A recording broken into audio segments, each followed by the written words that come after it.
പിതാവും പുത്രനും പരിശുദ്ധ റൂഹായുമായ സത്യ ഏകദൈവത്തിന്റെ തിരുനാമത്തിൽ തനിക്ക് സ്തുതി. നമ്മുടെ മേൽ തന്റെ കരുണകളും മനോണവും എന്നേക്കും ഉണ്ടായിരിക്കട്ടെ. OBS forum, orthodox Bible study forum 209 എപ്പിസോഡിലേക്ക് ഏവർക്കും ഹാർദമായി സ്വാഗതം. ഈ എപ്പിസോഡിൽ ആരാധനയും അതിലെ ദൃഷ്ടാന്തങ്ങളും വിശുദ്ധ വേദപുസ്തകത്തോട് ചേർന്ന് പഠിക്കുവാനായിട്ടാണ് നാം ആഗ്രഹിക്കുന്നത്. സ്വർഗീയ ആരാധനയുടെ ക്രമീകരണങ്ങൾ ദൈവം മോശയ്ക്ക് കാണിച്ചു കൊടുത്തു. പറഞ്ഞു കൊടുത്തു എന്നല്ല, കാണിച്ചു കൊടുത്തു എന്നാണ് എഴുതിയിരിക്കുന്നത്. ഞാൻ കാണിക്കുന്ന മാതൃക പ്രകാരവും സകലം ഉണ്ടാക്കണം. പുറപ്പാട് 25:8-9 വാക്യങ്ങൾ. ഉണ്ടാക്കേണ്ടതായ സകലത്തിൻ്റെയും വിശദീകരണവും ദൈവം മോശയ്ക്ക് നൽകി. പുറപ്പാട് 25:10 മുതൽ 38 വരെയുള്ള വാക്യങ്ങൾ ശ്രദ്ധിക്കുക. ഈ കാര്യങ്ങൾ ദൈവം മോശയോട് പറയുമ്പോൾ ആവർത്തിച്ച് കൽപ്പിച്ച ഒരു കാര്യമുണ്ട്. അത് ഏറെ ശ്രദ്ധേയവും ആകുന്നു. പർവ്വതത്തിൽ വച്ച് കാണിച്ചു തന്ന മാതൃക പ്രകാരം അവയെ ഉണ്ടാക്കുവാൻ സൂക്ഷിച്ചുകൊള്ളണം. പുറപ്പാട് 25:40, 26:30, പുറപ്പാട് 27:8. ദൈവം കാണിച്ചു കൊടുത്ത മാതൃക പ്രകാരം കൽപ്പിച്ച പ്രകാരം തന്നെ സകലവും മോശ ഉണ്ടാക്കി. സംഖ്യാപുസ്തകം 8:4, പുറപ്പാട് 40:21. ഇത് നിത്യ നിയമമായിരിക്കണമെന്ന് ദൈവം കൽപ്പിക്കുകയും ചെയ്തു. ലേവ്യ പുസ്തകം 24:3 മുതൽ 8 വരെയുള്ളതായ തിരുവചന ഭാഗങ്ങൾ വായിക്കുക. ഇവിടെ നിങ്ങൾ ഒരു ചോദ്യം എന്നോട് ചോദിച്ചേക്കാം. ഇവയെല്ലാം ശരി തന്നെ, എന്നാൽ ഇത് ബാധകമാകുന്നത് പഴയ നിയമ സഭയ്ക്ക് മാത്രം അല്ലയോ എന്ന്. എന്നാൽ വ്യക്തമായ മറുപടി എനിക്ക് തരുവാനുണ്ട്. അത് എബ്രായ ലേഖനം 9:9 വാക്യത്തെ ആധാരമാക്കിയാവും. ആ കൂടാരം ഈ കാലത്തേക്ക് ഒരു സാദൃശ്യം ആകുന്നു.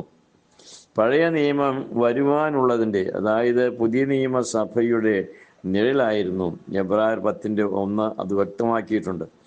പഴയ നിയമസഭ സ്വർഗീയത്തിൻ്റെ നിഴലും ദൃഷ്ടാന്തവും ആയതിൽ ശുശ്രൂഷ ചെയ്തിരുന്നു എന്ന് എബ്രായ ലേഖനം 8:5 വാക്യവും സാക്ഷിക്കുന്നു.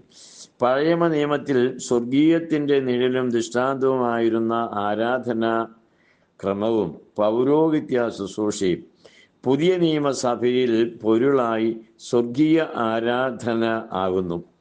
ആരാധന എന്നത് നമസ്കാരം എന്നത്രേ വചനത്തിൽ രേഖപ്പെടുത്തിയിരിക്കുന്നത്. യോഹന്നാൻ 4:21. സത്യനമസ്കാരികൾ പിതാവിനെ ആത്മാവിലും സത്യത്തിലും നമസ്കരിക്കണം.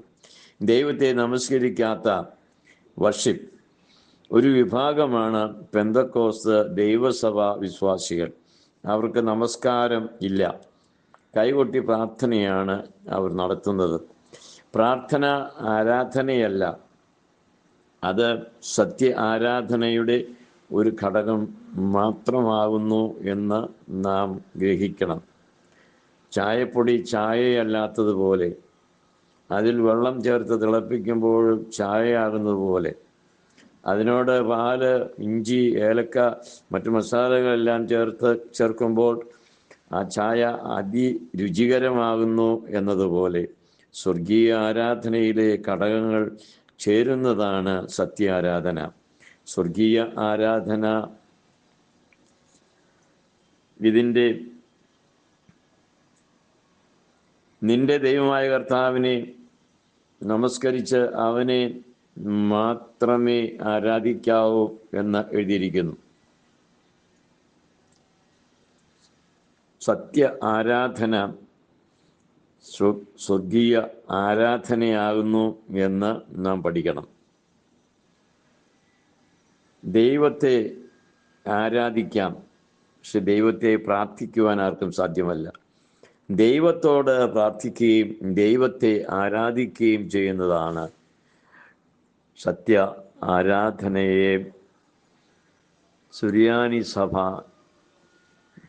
അതിൻ്റെ സ്വർഗീയ ദൃഷ്ടാന്തങ്ങളെ പാലിച്ചുകൊണ്ട് നിവർത്തിക്കുമ്പോൾ നടക്കുന്നത്. Worship the Lord your God and serve him only.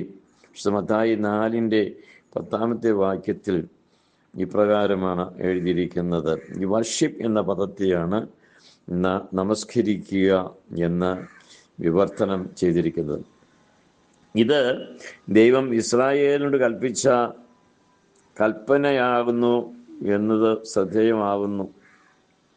ആവർത്തനം 6:13 ഈ ദൈവീയ കൽപ്പന രേഖപ്പെടുത്തിയിട്ടുള്ളതായി നമുക്ക് വായിക്കുവാൻ സാധിക്കും.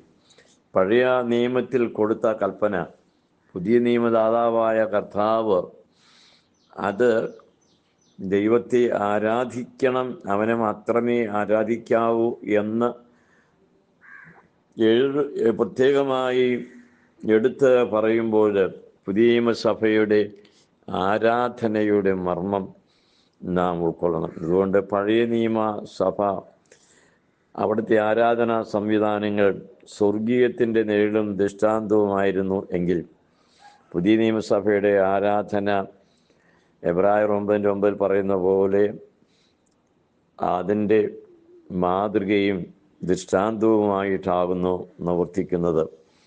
അതിൽ ഉപയോഗിക്കുന്നതെല്ലാം സ്വർഗത്തിലെ ക്രമീകരണങ്ങളുടെ തനി പകർപ്പാകുന്നു എന്ന സത്യം മനസ്സിലാക്കുമ്പോൾ ഈ ആരാധന വിഗ്രഹാരാധന ആകുന്നു എന്ന പെന്തക്കോസ്ത് വ്യാഖ്യാനത്തിന് വചനത്തിൽ യാതൊരു അടിസ്ഥാനവും ഇല്ല എന്ന് ഏവരും ഗ്രഹിച്ചിരിക്കണം.